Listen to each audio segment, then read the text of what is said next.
A primeira epístola do apóstolo João, capítulo 5 da primeira carta de João.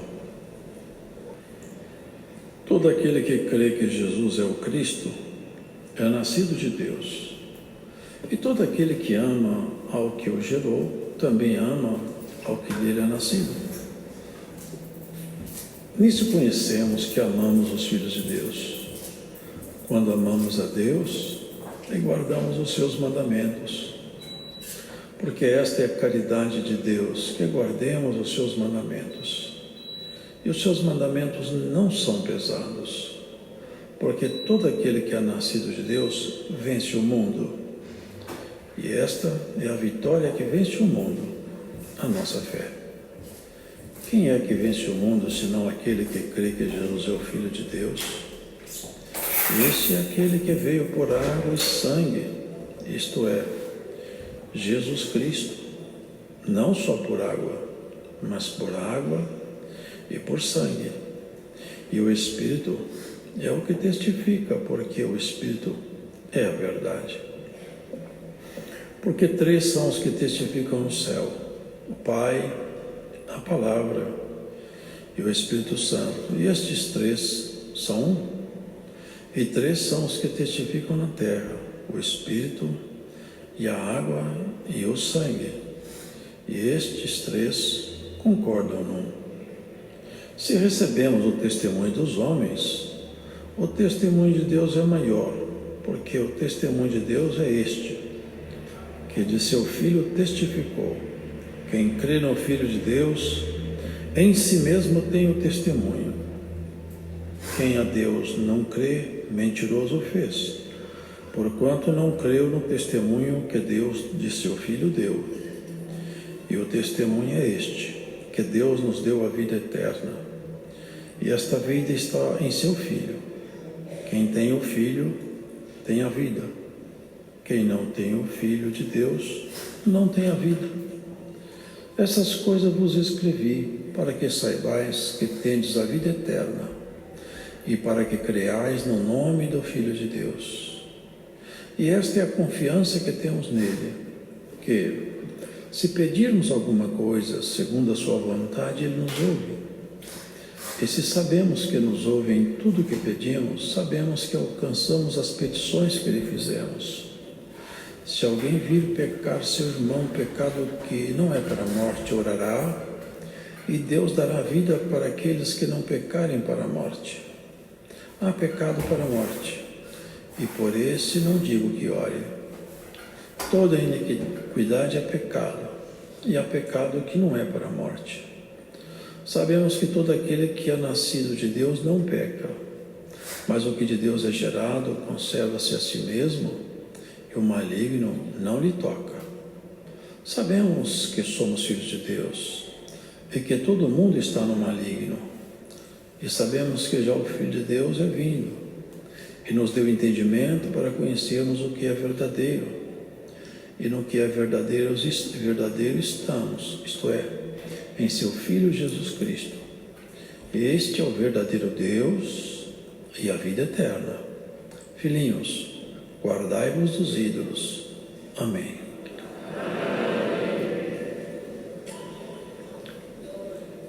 João, mais do que os demais apóstolos, ele expunha as grandezas de Jesus Cristo de um jeito diferente, mostrando uma faceta de Jesus que os outros não focaram tanto, como a sua divindade, o seu amor. Ele tem um foco que é particular desse Evangelho.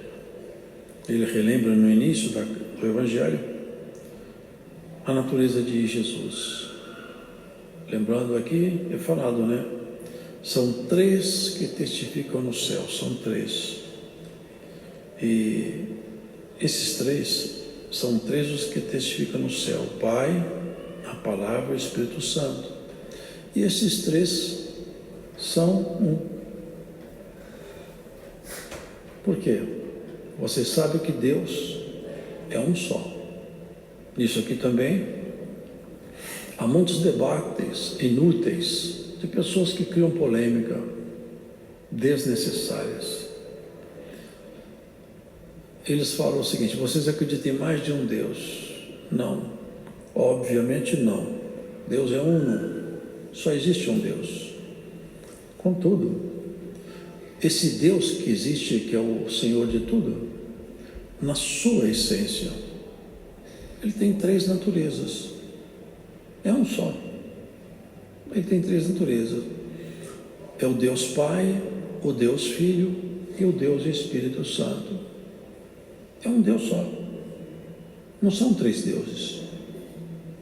Já expliquei muitas vezes, se vocês pegarem uma luz branca e passarem ela por um prisma, ela se decompõe em 7 cores primárias. É o que acontece com o arco-íris. Gotículas de água suspensa no ar.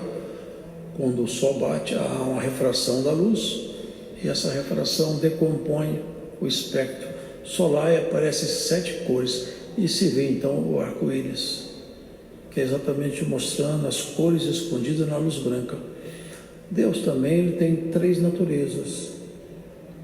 Há momentos que ele se expressa como Deus Pai, como Deus Filho ou como Deus Espírito Santo.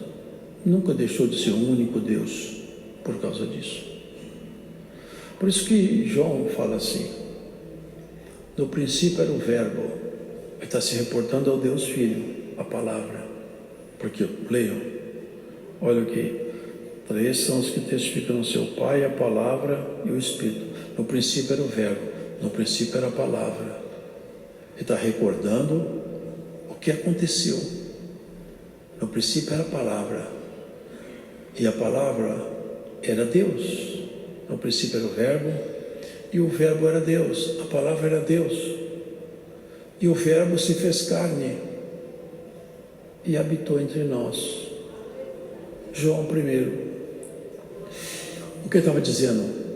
A natureza chamada Deus Filho de Deus desceu, entrou dentro do corpo de um homem chamado Jesus.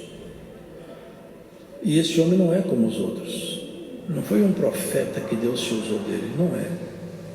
Ele não pode ser comparado com nenhum ser humano, porque ele não tem par. Todo ser humano, para ser gerado, é necessário que ele tenha então uma parte do pai. É a genética. Quem já estudou lembra disso aí. É o ovo, né? O ovo, ele para ser fecundado, ele tem que ter lá o espermatozoide para fecundar o óvulo, senão não tem geração. Não tem geração. Jesus, ele não teve a parte do pai. José nunca foi pai biológico de Jesus. No princípio era o Verbo.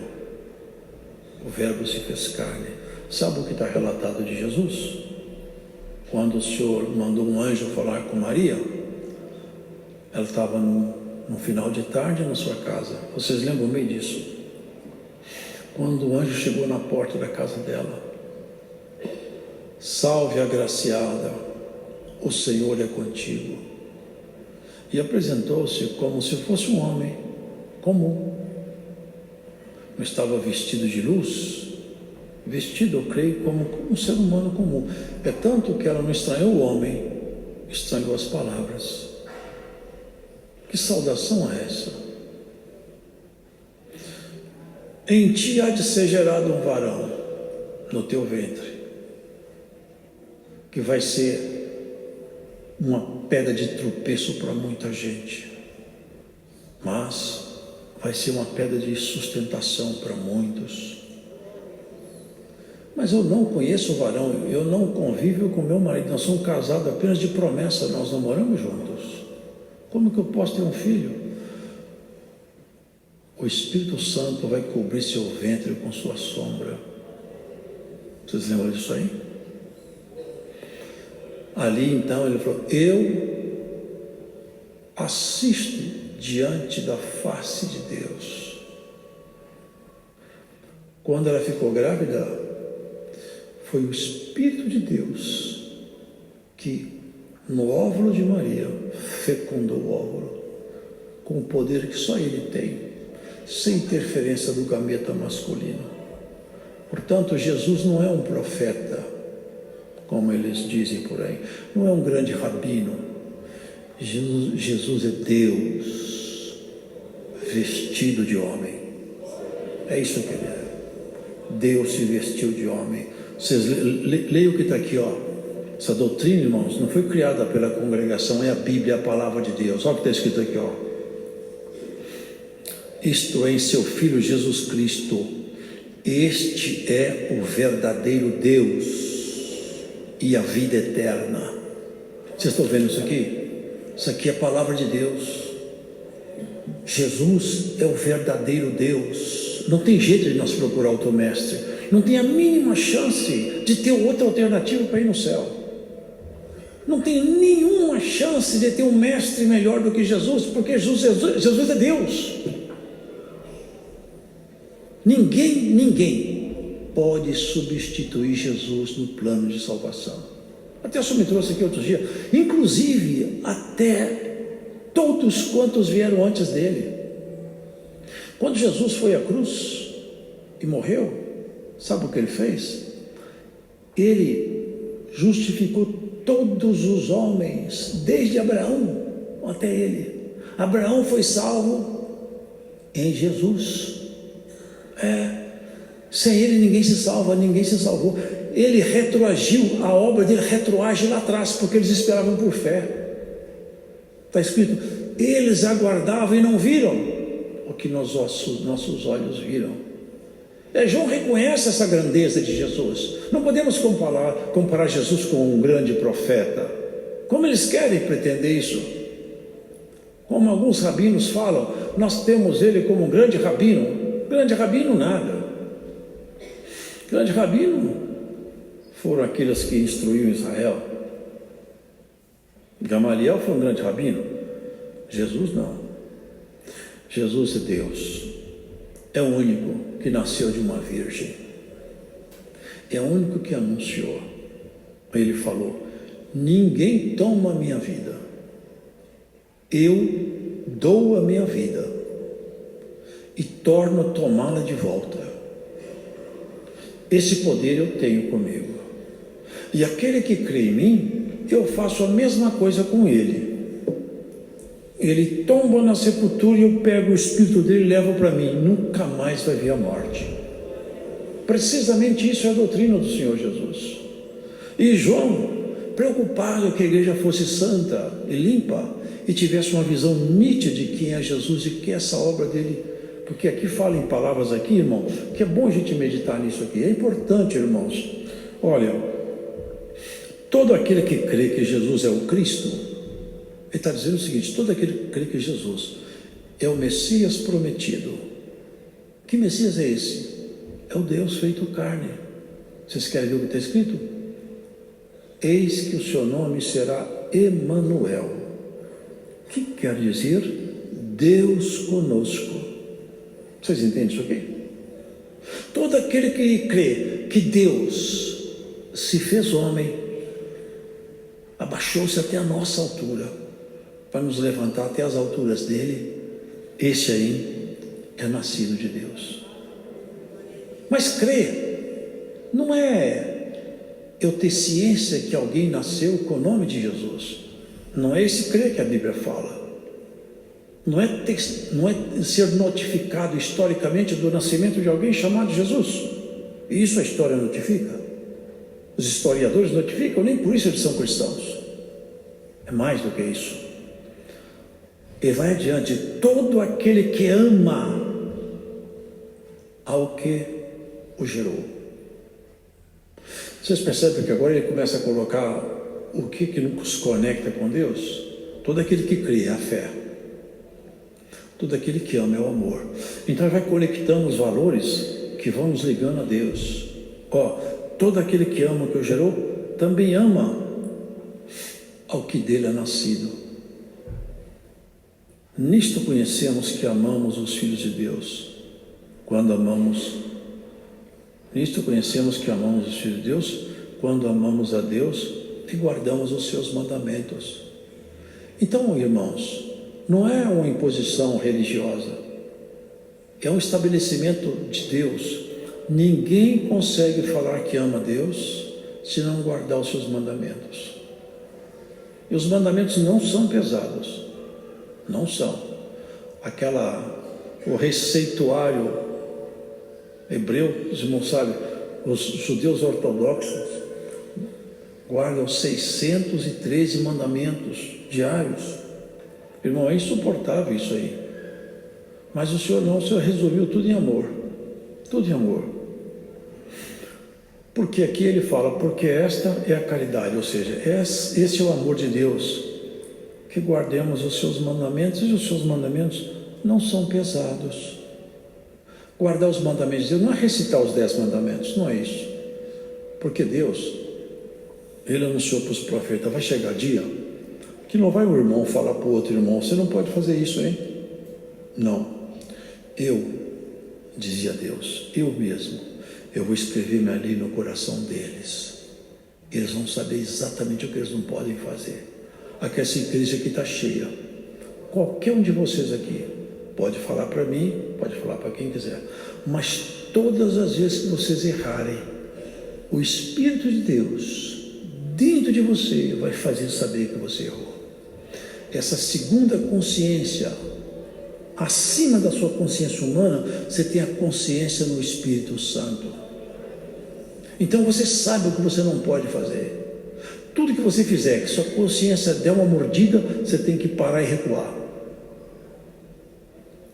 Porque senão, você começa a enfrentar problemas com o seu Criador.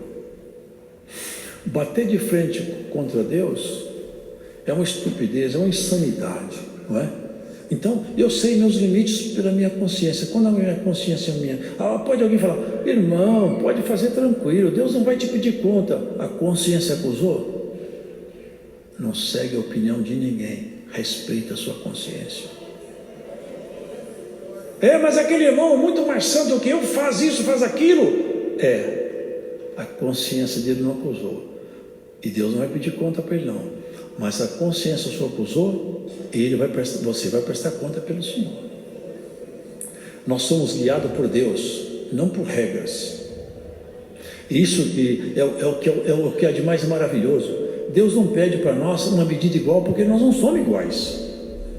Nem a nossa digital é igual. Você entra no sistema biométrico, em qualquer sistema aí, eles pegam a sua íris, olham o seu olho e já conseguem identificar quem é, porque até o nosso olho, a leitura dele tem diferença pelas inervações, pelas veias. A digital tem diferença. E nós somos únicos. Nunca nasceu e nunca vai nascer alguém que você possa falar, réplica perfeita minha. Você não tem réplica perfeita. Você é único, você é única. Nunca vai nascer alguém igual a você. Você é um ser único. Deus não faz outro igual a você. Portanto, a regra geral é para a condução doutrinal. A regra particular é na sua consciência. Não aceita essa palavra hoje? Aceita, irmão? Oriente-se pela sua consciência. Seja ela a sua bússola. Toda vez que ela te acusa. E tem um detalhe que é muito triste. A consciência, ela acusa, notifica. É como uma balança boa, bem calibrada, essas balanças eletrônicas. Você assopra, ela treme, já viu? Elas balançam, elas registram o sopro. A consciência nossa tem que ser como essas balanças eletrônicas. Você se percebeu, você para. Mas se você não parar, a sua balança vai estragando. Chega um dia que você põe 1 quilo em cima dela, ela acusa 10 gramas. Ela ficou desregulada. Se cauterizou a consciência, ela já não te serve mais de balizamento. Aí começam os problemas que não terminam. Mas isso não deve acontecer conosco. Nós vamos deixar nossa balança calibrada no Espírito Santo. É no amor que você vai calibrar essa balança.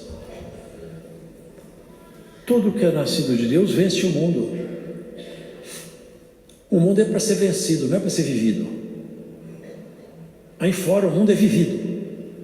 Aproveita, você não sabe quanto tempo você vai ver, aproveita, goza dos prazeres que o mundo te oferece.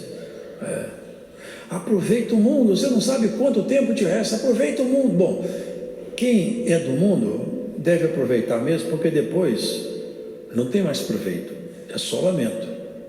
Mas quem é de Deus, o mundo para ele, e quando eu falo mundo, eu não estou falando do chão, dos prédios, do metrô. Eu estou falando do pecado que governa as pessoas que andam no curso natural da vida. E contra esse pecado nós temos que estabelecer uma verdadeira batalha. É diária, com nossos olhos, com os convites que recebemos. Quando eu era moço, quantos convites que eu tive? Quantos convites?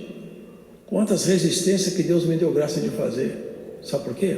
Nós temos que vencer o mundo. Vencer o mundo. Esse mundo, irmãos, ele é um farsante. É um farsante. Visita, faz uma visita nas UTIs aí.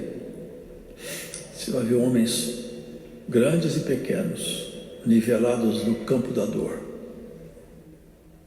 E isso é só o começo da dor. Agora é claro que o crente vai lá, o crente vai para o UTI, o crente sofre. O que acontece com o sacerdote acontece com o povo. A diferença é qual vai ser o final dessa jornada nossa. Quando o crente sofre, ele é aperfeiçoado. Ele é aperfeiçoado. Quando a pessoa que a consciência dela está danificada, ela sofre, ela blasfema. Ela se revolta contra Deus.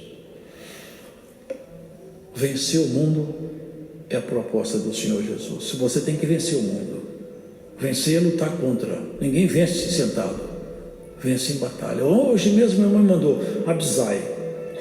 Abisai foi um dos valentes de Davi. Foi um dos 3 valentes de Davi. Pegou uma lança. Hoje até me traz aqui a memória que o servo de Deus me mandou. Ele pegou uma lança, Abisai, e lutou contra 300 homens. Homens que usavam armas e também tinham escudos e tinham também. Esses homens, se você sabe, eles tinham escudos. Abisai pegou uma lança. Não foram 3, não foram 30, foram 300 homens que Abisai matou. Inimigos. Como que Abisai conseguiu matar 300 homens? Se fosse só para furar eles, já dava canseira, o braço adormecia.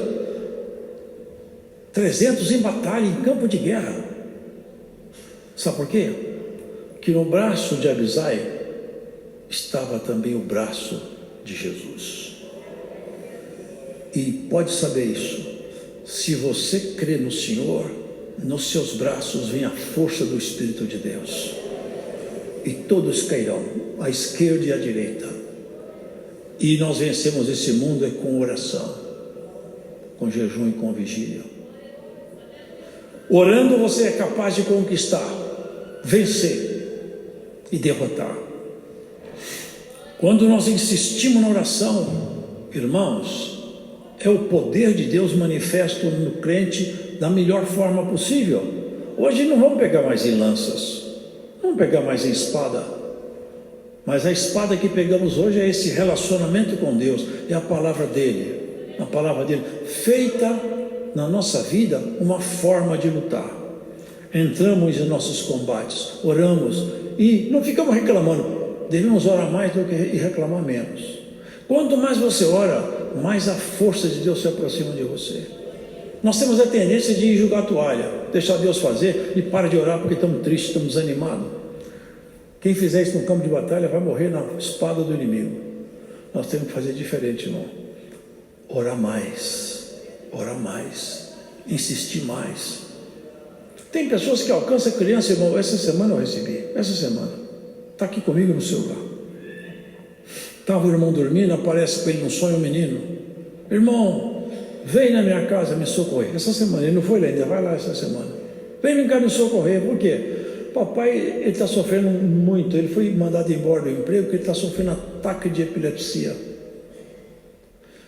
E a minha mãe, ela está desanimada e começou a beber, se entregou à bebida. E aqui em casa a coisa está muito triste. Vem cá ajudar a gente. Vem cá pôr um piso no chão, com nome. Eu tenho, acho que é 5 irmãozinhos. Deu o número de sapato de cada irmãozinho dele. Nome e endereço. Isso toda semana. Sabe por quê? Lá do outro lado, na Bahia, alguém clamou a Deus.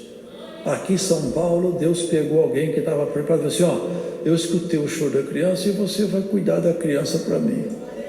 Já vai para lá cuidar disso. Essa é a obra de Deus.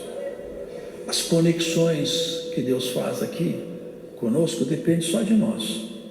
Deus anda procurando, anda olhando. Quem eu vou enviar? Vocês lembram o que ele falou para Isaías? A quem enviarei eu? Quando Isaías gritou, envia-me a mim. Que belo envio. Nunca vi um profeta falar de Jesus com tanta nitidez como Isaías. Parece que Isaías conhecia Jesus pessoalmente.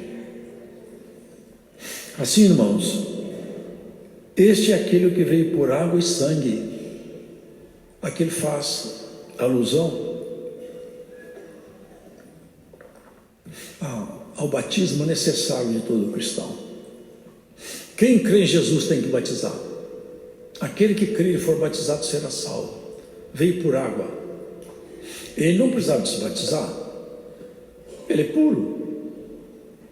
Mas ele falou, quando João viu que ele ia se batizar, ele falou, eu careço de ir a ti e vens tu a mim? Deixa por hora. Eu preciso fazer com que toda a lei seja cumprida. Foi batizado. Ele viu João, quando do céu desceu uma pomba e pousou sobre ele. O Senhor tinha falado com ele, o Espírito Santo, João, sobre aquele que você vir, o Espírito Santo pousar na forma corpórea de uma pomba. Esse é aquele que eu já te falei sobre ele, meu enviado. Lá do alto falou, esse é meu filho amado, a ele escutai. Vocês veem aqui outra vez a presença da Trindade, o Espírito Santo, a voz do Deus eterno e Jesus saindo das águas. Por isso que as águas não lavam nosso espírito, mas é uma prontidão de ânimo que nós fazemos. Quando nós descemos nas águas do batismo, nós estamos desafiando a nossa própria natureza humana. É uma comunidade cristã que está aqui, você está dizendo, quem já fez, lembra isso? Eu faço ingresso na comunidade cristã. Pela minha decisão, eu resolvo morrer para o mundo, eu vou vencer o mundo pela fé. E vou matar o homem natural, a mulher natural, nas águas desse batismo. Como eu não posso subir na cruz e não adiantaria nada eu morrer lá, porque meu sangue não é de inocente, é de pecador, eu vou morrer com Jesus na simbologia das águas. E quando ele é imerso nas águas, ele morre. E quando ele se levanta, é a simbologia. Nasci outra vez para Deus. Aqui por isso que ele está falando, veio por água, veio introduzir o batismo da água, para que você, se batizando, você comece um novo relacionamento com Deus. E pelo sangue, porque o batismo da água não seria suficiente sem nossa dívida estar quitada. Então, era necessário que Jesus pagasse nossa dívida. Era necessário que nosso crédito, de alguma maneira, fosse colocado diante de Deus. Por isso que ele fala com sangue. Quando o sangue dele correu na cruz, e ele bradou bem alto, Pai, em tua mão entrego o meu espírito. Ali então, e ele bradou, vocês lembram? Deus meu, por que o Senhor me abandonou? Porque o Espírito de Deus saiu de Jesus. E pela primeira vez Jesus se viu sozinho, por sua culpa e pela minha culpa. E o sangue derramado e a morte dele é o que está reportado aqui. Ele veio por água, mas veio por sangue. Nunca na história do povo de Deus se viu isso, que um homem lancetado no costado, na lateral, uma lança atravessando o lado de Jesus. O soldado queria ter certeza que ele estava morto, arrastou ele com uma lança e puxou a lança. Quando ele puxou a lança, saiu junto com a lança, saiu água e saiu sangue. Ali é essa mesma simbologia, porque é o parto de uma igreja. Gerou o Senhor ali um povo, uma igreja. A mulher, quando ela tem um filho, rompe-se a bolsa de água. É água e sangue no nascimento de uma criança. Jesus ali, ele fez nascer uma igreja, fez nascer você. Essa é a proposta de João, nos lembrar dessa obra maravilhosa que está transcendendo tudo que o ser humano conhece. E aqui fala não só por água, mas por água e sangue. E o Espírito é o que testifica, porque o Espírito é a verdade. Espírito aqui com E maiúsculo. O Espírito é o que testifica, porque foi Ele que testificou dessa obra maravilhosa. Porque três são os que testificam no céu: o Pai, a Palavra e o Espírito Santo. E esses três são um. E três são os que testificam na terra: o Espírito, que é o Espírito Santo, a água e o sangue. Batizado, lavado no sangue de Jesus, nós vamos vencer esse mundo, irmãos. O sangue de Jesus lava nossas vestes espirituais. E essa lavagem é feita de uma maneira maravilhosa. À medida que nós vamos seguindo o Senhor, observando a nossa consciência, Ele vai tirando de nosso vestimento as nódoas, as marcas que o pecado põe, e vai nos purificando a tal ponto que vai chegar um momento na nossa vida que nossa veste vai estar branca. Isso é a proposta do Senhor. Se recebemos o testemunho dos homens, o testemunho de Deus é maior, porque o testemunho de Deus é este, que Ele de seu Filho testificou. Quem crê no Filho de Deus em si mesmo tem o testemunho. Quem a Deus não crê, mentiroso fez, porquanto não crê no testemunho que Deus deu de seu Filho. E o testemunho é este, que Deus nos deu a vida eterna, e esta vida está em seu Filho. É impossível não ter vida eterna sem Jesus. E Ele, aqui na terra, irmãos, Ele deu algumas direções e continua nos dando ainda. Ele veio para isso, para cumprir a nossa maldição. Eles falaram com ele: Herodes quer te matar, Jesus Cristo. Eu faço obra, testifico, curo, e no terceiro dia serei consumado. Fala para aquela raposa. Chamou Herodes de raposa. É exatamente o que são muitos dos príncipes desse mundo: raposas. Não sei se vocês sabem, a raposa cheira muito mal, tem um cheiro horrível. Assim são esses grandes homens perante Deus, são raposas, têm autoridade, mas cheiram mal. Podem fazer muitas coisas, por permissão de Deus, por um pouco de tempo, porque não é toda autoridade constituída que está colocada por Deus fazendo o que Deus quer, não. Olha os reis de Israel, a maioria esmagadora dos reis está escrito assim: e Deus levantou o rei fulano de tal. Na biografia dele está escrito assim: e ele fez mal diante dos olhos do Senhor. Quantos já se levantaram no nosso país e em outros países, que na biografia dele perante Deus está escrito assim, ó, e ele fez mal diante dos olhos do Senhor. E bem-aventurados seremos nós se na nossa biografia tiver escrito: e ela e ele fez o que era reto diante dos olhos do Senhor. Que Deus nos faça viver uma vida de retidão, para que a gente nunca seja chamado de raposa, mas pelo contrário, que Ele nos chama de ovelhinha do meu pasto. É tão bonito o que João fala. Olha o que João fala aqui na despedida da carta. João já estava velhinho. Olha como ele chama a igreja: filhinhos. É um avô falando para os netinhos: filhinhos, né? O amor já tinha invadido completamente João. Ele mandava as cartas para cuidar, para que ninguém desgarrasse. Filhinhos. Hoje a palavra fala conosco: filhinhos, guardai-vos do mundo. Vença o mundo, filhinhos. É isso aqui, ó. Deus, já pensaram isso, irmãos? O que é Deus falar por uma pessoa naquele dia? Você não vai para o inferno por causa do seu pecado propriamente dito, porque para o seu pecado eu tinha uma solução. Você merecia ir para o inferno por causa do pecado, mas Não é por causa do seu pecado que você vai para o inferno. Certamente o pecado é onde nasceu o problema. Mas eu tinha uma solução para o seu pecado. Se você cresce em Jesus, deixasse Ele modificar a sua vida, eu anulava o seu pecado. Mas você vai para o inferno porque você não aceitou a minha solução. Você não aceitou a minha resposta. Eu tinha uma resposta para o seu pecado. A minha resposta é Jesus. Você que está aqui hoje, você aceita Jesus para resolver todos os seus problemas? Ele não, você e eu, nós não temos condição de chegar perto do Senhor, não. Mas se você aceitar Jesus como seu único, pessoal, bendito Salvador, você vai encontrar a vida eterna. Que vergonha que vai ser aquele dia. Você não aceitou, eu tinha solução para o seu pecado. Você não aceitou, a minha solução é Jesus. Você não aceitou Jesus, também eu não vou perdoar seus pecados.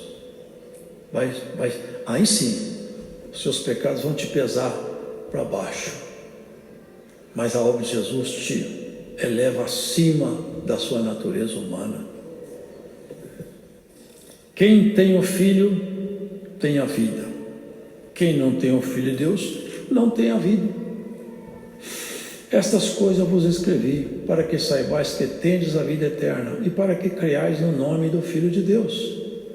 E esta é a confiança que temos nele, que se pedirmos alguma coisa segundo a sua vontade, ele nos ouve. Olha aqui, tem oração que a gente faz que ela vai confrontar com o projeto de Deus. Agora, o que vocês acham? Deus vai atender sua oração, mas sua oração, ao atendê-la, Deus vai fazer com que entre uma rota de confronto com o projeto dele na sua vida. O que ele vai fazer? Atender você e deixar você ter um grande problema lá na frente, tirar você do projeto dele. Nesses momentos, Deus não vai te atender. Não vai.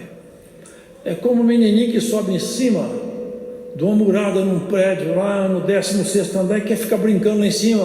O pai pega logo, desce daí, você não pode brincar. Mas eu quero. Você quer, mas não vai ficar. Porque uma viradinha você morre lá embaixo. Porque não sabe avaliar o perigo.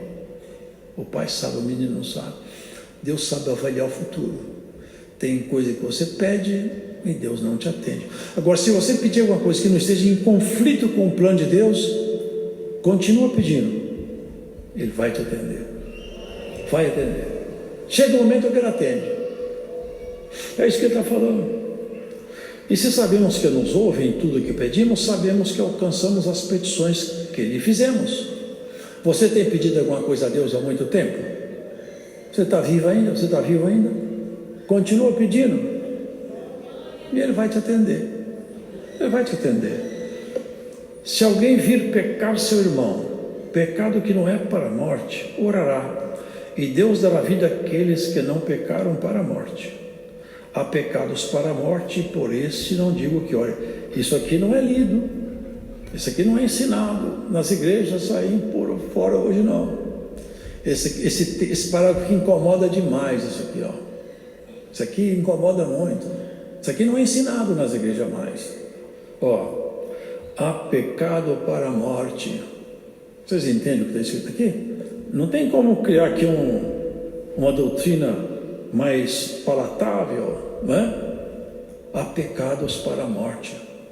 Existem pecados que o ser humano faz que são para a morte.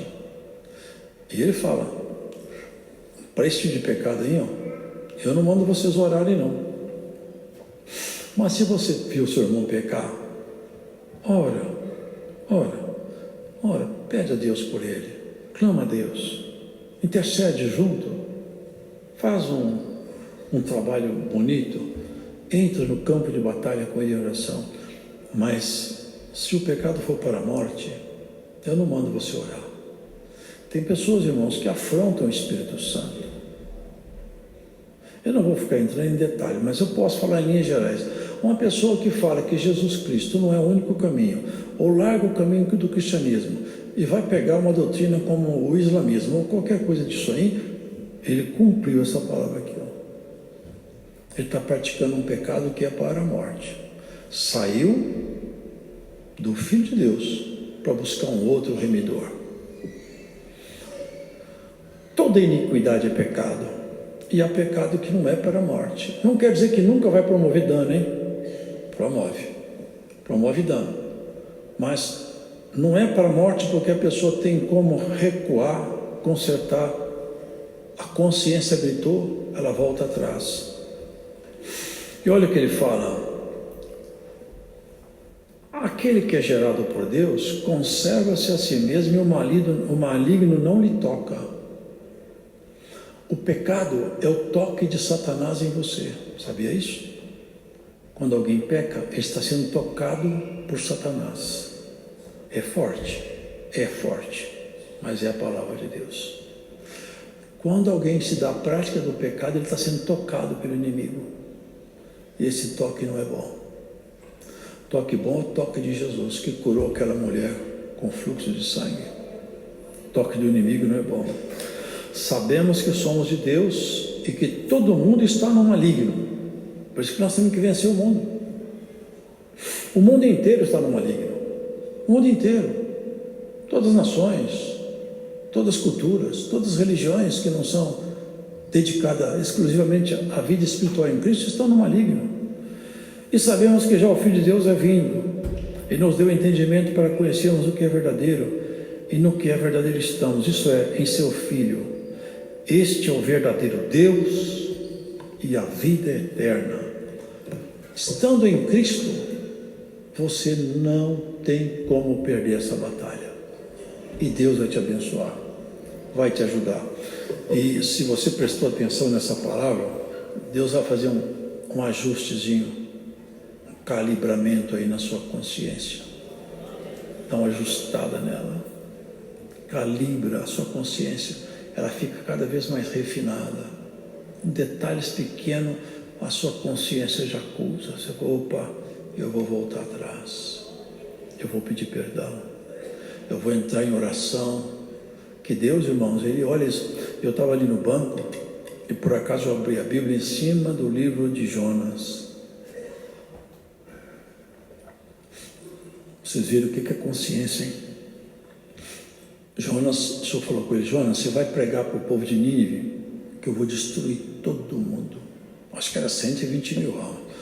Vou matar todo mundo. Jonas nem queria ir, porque ele sabia o jeito de Deus. Olha o medo que Jonas tinha. Medo do povo se arrepender, Deus não cumprir a palavra, e ele perdeu o prestígio de profeta. E ele não queria ir, não. Mas ele acabou que engolido por uma baleia, por uma praia, depois ele para o outro lado de Nínive, que nem na praia não era. Ele já pensou o que é homem sair todo babado de baleia de uma praia? Eu tenho que fazer o que Deus mandou mesmo, tem jeito. Quando ele pregou, eu estava lendo ali, todos os moradores, o rei falou assim, olha, ninguém come, ninguém bebe, se vestiu de saco, pôs vestimenta de saco até nos animais, falou, no meu reinado todo mundo vai se vestir de saco. Ele andava devagar e falava, Deus se irou contra nós, agora nós vamos arrepender para ver se Deus arrepende do mal que ele falou que ia fazer conosco. Viu como a consciência do rei calibrou com ameaça? Aquele povo merecia morrer mesmo. Mas quando eles se humilharam, a consciência deles foi calibrada na mensagem de Jonas. O Senhor falou para Jonas, não vou mais destruir ninguém. Esse povo não sabe discernir a mão esquerda da mão direita. E ele estava preocupado com a borboleira que tinha coberto a cabeça dele do sol, careca. O sol na careca dele estava incomodando, porque o Senhor mandou um bicho matar a borboleira. E ele ficou irritado com Deus. Eu estou aqui provado, dentro dessa borboleira morre. Você está irritado por causa de uma borboleira que eu fiz nascer agora mesmo, nem estava aí. Você não está preocupado com 120 mil homens aí? Porque a consciência deles foi calibrada. Hoje Deus vai calibrar a sua consciência nessa palavra aqui. Sem ameaças, sem grito, com calma. Essa palavra hoje é doutrinária para calibrar sua consciência no Espírito Santo. Se você vê alguém pecar, ora para ele, não fala mal. E você cuidado com aquilo que você faz. Iniquidade é pecado. E quem nasceu de Deus vence o mundo. E Jesus falou: eu venci o mundo e vós vencereis também. Paulo, no arrebatamento de espírito, em Coríntios, ele fala: onde está a morte? A tua vitória. Onde está o inferno, teu aguilhão? Já leram isso? Ei, que ousadia de Paulo, hein? Desafiando a morte e o inferno. Onde está, ó morte, a tua vitória? Ó inferno, cadê seu aguilhão? O aguilhão do inferno é o pecado. Mas tragada foi a morte pela vitória. Depois que Jesus Cristo tomou conta de mim, eu recebi uma nova consciência, uma nova forma de vida. Nem morte nem inferno faz parte mais da minha história. Tragada foi a morte na vitória. Tragada foi a morte para você na vitória de Jesus. Viva em paz com Deus. Lute por aqueles que estão enfraquecidos na fé, orando, clamando, congregue, cante hino, conte testemunho, espalhe. À medida que você vai contando testemunho, cantando hino, você traz para você, perto de você, sabe o que? Os mensageiros do Senhor. As pessoas, quando falam palavrão, comentam coisas feias, entram em debates, eles trazem perto deles, são um espírito de trevas. Daqui a pouco está todo mundo em confusão, mas nós vamos ficar todo mundo em paz, em harmonia com Deus. Deus seja louvado. Agradeçamos a Deus em oração.